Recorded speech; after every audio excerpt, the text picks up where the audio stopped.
Presta atenção para você ver, ó. Cada vez que você desliga e liga a sua internet, é como se fosse um flash, né? Como dizia antigamente, é um flash, porque é sempre uma notícia nova e muitas vezes desastrosas, né? E algumas notícias esperadas também. Por quê? Porque o povo brasileiro já está cansado de tanta sacanagem nesse país. A palavra é essa. Tanta sacanagem que hoje em dia nós vivemos nesse país, né? É uma falta de respeito. Fala-se tanto em democracia no país, mas é uma falta de respeito enorme com a população, uma vez que não se respeita a população brasileira, né? Quando, por exemplo, políticos eles tomam atitudes contrárias aí à vontade do povo. Nós temos um exemplo muito claro disso, que é aí o senhor Davi Alcolumbre, né? O cara, eu me lembro que quando ele concorreu com o Renan Calheiros, né? Eu torci, né? Pelo rei Davi que ficou sentado o dia inteiro ali na mesa do presidente e não arredou o pé, até que fosse eleito. Eu me lembro muito bem disso, mas naquela época nós tínhamos aí o Renan Calheiros, que o Renan Calheiros é altamente corrupto, né? A gente, é o cara que tem uma pancada de processos aí, se eu não me engano, junto ao STF, e esse cara deve muito, né? Ele deve muito aí favores ao STF, né? Porque se abrir a boca para ir contra qualquer coisa, qualquer tomada de decisão aí do STF, vai cair na navalha, porque o cara é até aqui, né? Então, nós vemos aí alguns políticos que passaram pela nossa história, passaram e querem retornar à nossa história. Por exemplo, o José Disseu, que para muita gente é conhecido aí como o cabeça, o pensante do PT. E realmente há de se convir que o José Disseu é um cara muito inteligente na política, né? Um cara muito inteligente. Ó, para você ver, o cara é tão inteligente, o cara é tão assim, ele é... Como que eu vou falar que o cara é? Ele é liso, o cara liso, né? Se diz desse jeito na gíria, aquele cara que nunca é pego. Nós vemos aí que o cara cometeu tantos crimes de corrupção no país e hoje está solto. Olha para você ver como que é o Brasil. E nós vemos também que ministro do STF perdoou os irmãos Batista, né, numa dívida de 10 bilhões, que era uma multa de 10 bilhões. Então nós temos também esses casos assim que nos deixam indignados. E agora o que está aí na baila é o caso do Borcaro, e tem deixado aí a população confusa, porque como que pode um cara que praticamente comprou todos os poderes, todas as influências de todos os poderes, tem um consórcio ou tem um contrato milionário com a esposa do Alexandre, né, que é a Bassi, né? Então, nós temos aí um contrato de 129 milhões, né? 129 milhões. São 129 milhões de questionamentos para saber o que foi feito aí nessa questão da prestação de serviço, né, ao Banco do Borcaro. O que se fez aí? Segundo aí eu vi alguns comentários, né, é que não há no mundo um escritório que conseguisse ganhar tanto dinheiro. É claro que não chegou a ganhar tudo, porque foi descoberto, é um contrato de 3 anos e um contrato de 3 milhões e 500, né, por mês, é que esse pessoal está fazendo aí. Né? Eu acredito que isso é só um calço para se comprar influência, comprar a proteção, né, que parece que não valeu de nada, porque, se eu não me engano, agora sexta-feira 13, o Vorcaro entrou em pane, né, bateu a biela lá no presídio, porque provavelmente teve uma crise de pânico ou de claustrofobia, é isso aí. E quebrou tudo, né? Achou que ia sair, estava confiante que ia sair da cadeia ileso e poderia ter a chance de fugir do país, porém, como o seu desejo foi frustrado, esse banqueiro, né? Entre parênteses, esse banqueiro aí se deu mal mais uma vez e nós tivemos aí a surpresa, né, com o Nunes Marques votando, né, o voto dele foi muito importante, ele votando aí pela permanência do Vocaro na prisão.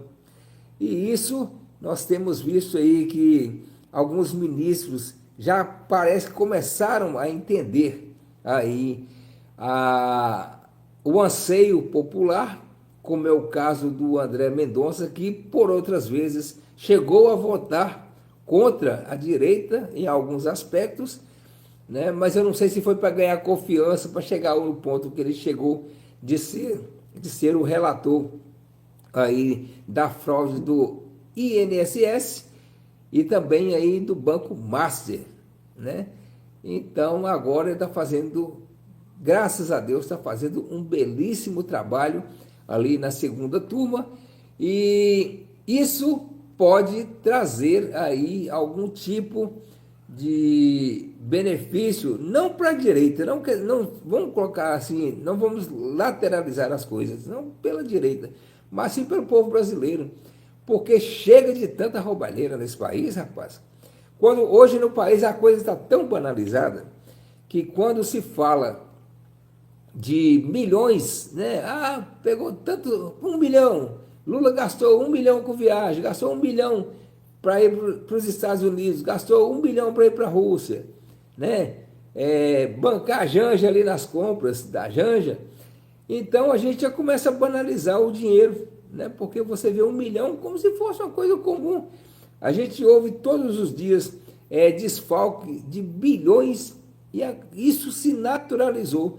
Quando o cara rouba aí na casa de 1.000, né?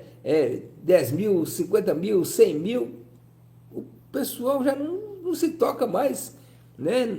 Dá como irrelevante aí esse tipo de desfalque, né? Para a população, para a sociedade, né? Então o povo todo dia está sendo lesado, né, por grandes banqueiros desonestos.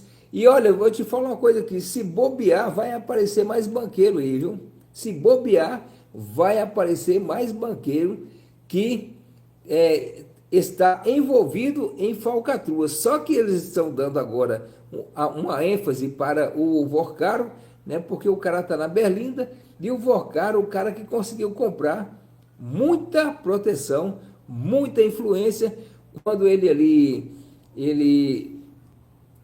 se associou com o ministro Toffoli lá no Taiaiá, nós vemos aí que é uma coisa que aquele empreendimento para ele talvez não tenha assim o valor de relevância, uma vez que ele tem, se eu não me engano, uma casa lá em Nova York, Nova York parece, se eu não me engano, né? Uma casa de 300 milhões, né? 300 milhões, não sei se é de dólares ou se é de reais, mas 300 milhões. Eu nunca tive um dinheiro desse, não sei nem como contar uma grana dessa. Mas aí nós temos aí O Porcaro é o tipo do cara assim. Deixa eu te falar aqui, ver se a gente vai internalizar e vai se entender aqui. O Porcaro é um cara que ele conseguiu, né, é, de uma forma, ele conseguiu burlar o sistema e conseguiu enganar o sistema como sendo um grande banqueiro e como sendo aí um grande investidor. Tanto é que você vê que ele tem várias vertentes na área imobiliária, né? Então, tem a área imobiliária, tem a área de outros tipos de comércio, né? Ele investe em hotéis e a gente vê aí só hotel de luxo, né? Como você viu aí, aquele hotel que não foi utilizado na Copa, né? Um hotel lá de milhões, o cara simplesmente fechou o hotel. Como que pode uma coisa dessa? Né? Como que pode uma coisa dessa? Então, nós vemos aí que está realmente banalizado. E muita gente que se envolveu com o Vorcaro está com na mão, né? Está na mão aí.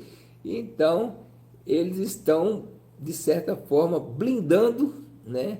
Blindando aí esse camarada, porque se esse cara abre a boca, se esse cara abre a boca, muita gente vai cair. E eu temo pela vida desse cara. Muita gente sabe que eu sou cineasta, né? Eu escrevo filmes, escrevo curtas, né, longas, e certa vez eu escrevi uma história que era para ser um filme. A história era mais ou menos assim, que existiam policiais corruptos e quando esses policiais corruptos que tinham envolvimento com grandes empresários, por exemplo, vamos dar um exemplo aqui, que se fosse o Morcaro, grandes empresários, e aí quando a polícia honesta pegava esse bandido e ele iria delatar, né? Aí criava-se uma situação para que esse cara fosse colocado na rua, e quando colocava na rua, aí era muito fácil de eliminar esse cara, porque ele tinha a confiança que estaria solto para poder aprontar novamente, e aí aqueles caras que queriam queimar o arquivo, simplesmente acabavam aí, queimavam esse arquivo e durava 1, 2 semanas o pessoal falando, mas acabou que aí ninguém falava mais sobre o assunto. Como, por exemplo, nós temos aí o prefeito Celso Daniel, em São Paulo, que foi morto de uma forma brutal, segundo a deputada, que me parece que é a sua filha, teve um dos envolvidos que recebeu 10 milhões do Lula para ficar, caladinho, né? Não falar nada aí a respeito da morte do Celso Daniel. Não sei se vocês se lembram desse assassinato, que morreram, né, mais gente, morreu um garçom, né, me parece que morreu o motorista, foi aí, fizeram uma limpeza como queima de arquivo, né? E eu não tenho profundidade nesse assunto, mas eu vi na mídia aí, e é para você ver o quão suja é a nossa política nesse país para se chegar ao poder, do que as pessoas são capazes, né? Principalmente, aí nós vemos aí o governo Lula, que o cara tá trancado, porque olha a cagada que o cara fez. Presta atenção. O assessor do Donald Trump, né, que viria ao Brasil, teve aí a concessão do ministro Moraes para visitar o Bolsonaro. Aí vai lá o embaixador, né, o Zé Ruela do embaixador, e vai no ouvido dos caras lá do Alexandre, vai no ouvido do Lula, parece, e fala para Lula cancelar o visto desse americano que iria vir visitar o Bolsonaro. Porque se ele visitasse o Bolsonaro ia abrir o bico. Ia abrir o bico. E aí ia falar muita coisa, como nós estamos no ano de eleições, né? No ano de eleições, essa visita desse assessor do Trump poderia aí minar os planos do PT, ou melhor, da esquerda em geral, né? Poderia minar, porque isso dá uma certa relevância para o Bolsonaro. Já pensou, o cara sai lá dos Estados Unidos para vir visitar o ex-presidente que está preso. Para nós que somos conservadores, nós vemos que ele está preso injustamente, porque está sendo criminalizado por um crime que ele não estava no país e foi acusado de ter cometido, que foi aí coordenar o ataque do 8 de janeiro. Né? Nós somos aí a favor que se puna as pessoas ali envolvidas naquele evento, né, fatídico, e que muita gente, nós sabemos que houve sim infiltrados, foi claramente, nós vimos infiltrados aí em alguns vídeos, nós podemos, se a gente fizer um levantamento na internet, inclusive uma moça até que filmou, ela teve que ir embora para os Estados Unidos, porque ela mostrou ali uns petistas com as bandeiras colocando fogo ali na região dos três poderes. Então, né, então fica aí registrado aí esse ponto de vista, essa sacanagem que se faz com o povo brasileiro, né? Essa sacanagem que faz com o povo brasileiro. E isso é inaceitável. O povo tem que se fazer respeitar e tem... Sabe como que a gente resolve isso? Por exemplo, esse ano agora, nós temos que eleger uma maioria de senadores de direita que se comprometam em votar para impeachment dos ministros que cometerem ali excessos nas suas condenações. Por exemplo, nós temos aí aquela menina lá do batom, né, que pegou, se eu não me engano, 14 anos de condenação, que é um absurdo. Isso nunca se viu. Há uma descompatibilidade, né, no grau de condenação dessa garota, a garota do batom, né? Nunca vi um batom fazer tanto estrago assim, né?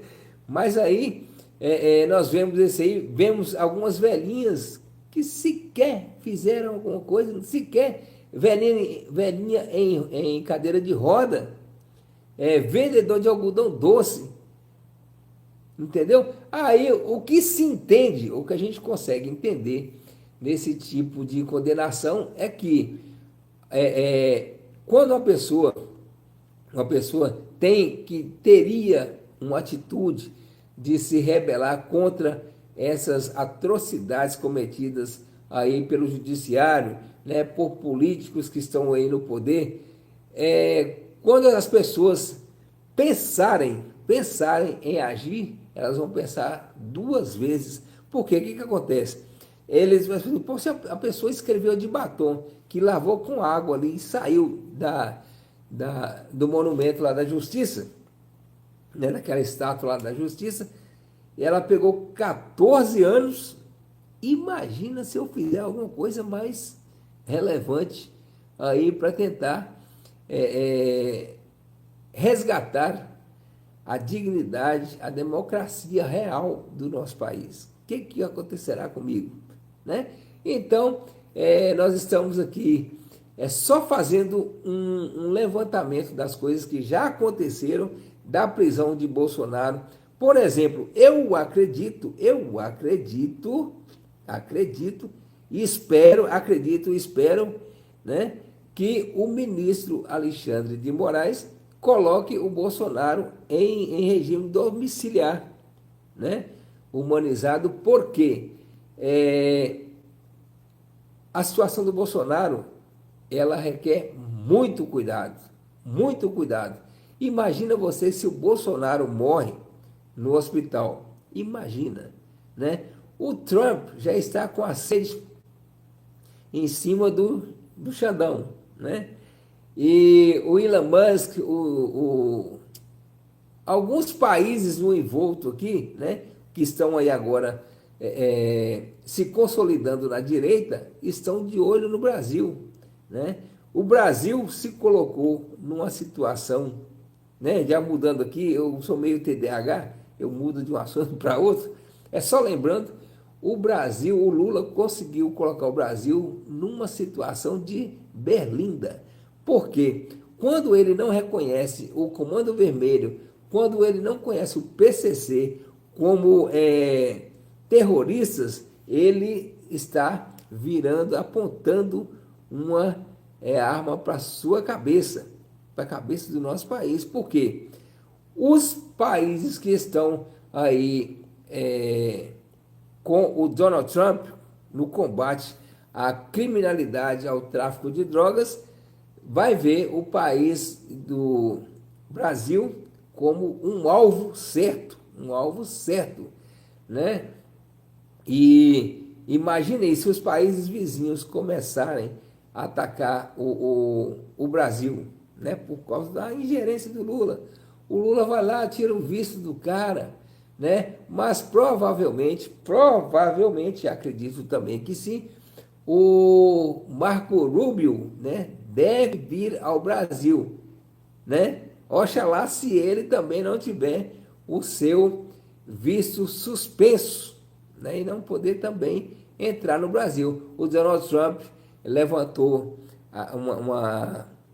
uma situação que nenhum brasileiro agora pode tentar adquirir o visto. Inclusive eu estava indo para o Texas o ano que vem e não vou poder, porque eu deixei para tirar o meu visto tardiamente e não vai dar para ir, né? Porque o senhor Lula fez a cagada de suspender o visto do auxiliar do Trump, do assessor do Trump, e causou assim um incidente por causa de uma pessoa, né, do Padilha, né? Isso é só um pretexto. O Lula está querendo procurar um pretexto para causar um incidente diplomático para se vitimizar e tentar utilizar isso nas eleições. O Lula é bem malandrão, O Lula é um cara estrategista na malandragem.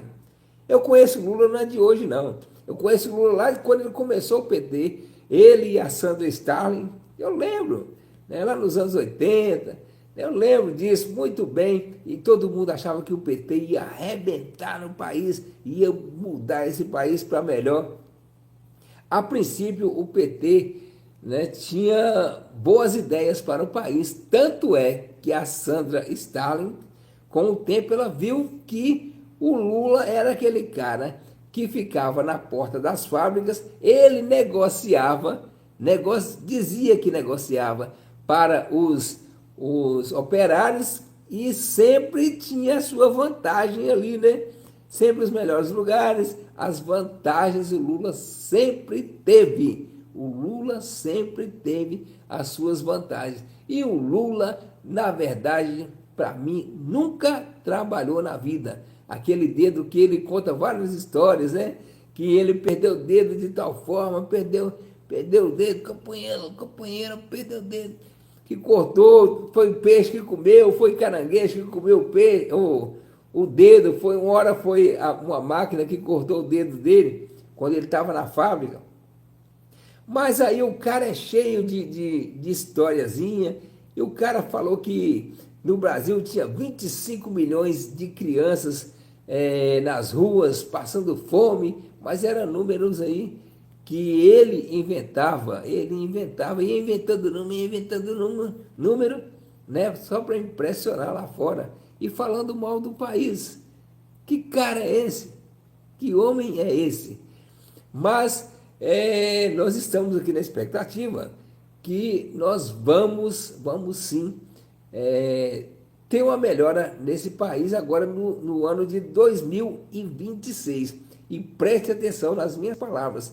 Gente grande vai cair. Gente grande vai cair. E vocês vão entender, né, na hora certa, vocês vão ver que gente grande vai cair. E possivelmente, se o Donald Trump classificar aí o PCC, o Comando Vermelho e outras facções como terroristas, eles vão atuar aqui dentro do Brasil. E o Lula tá que não passa nem vento.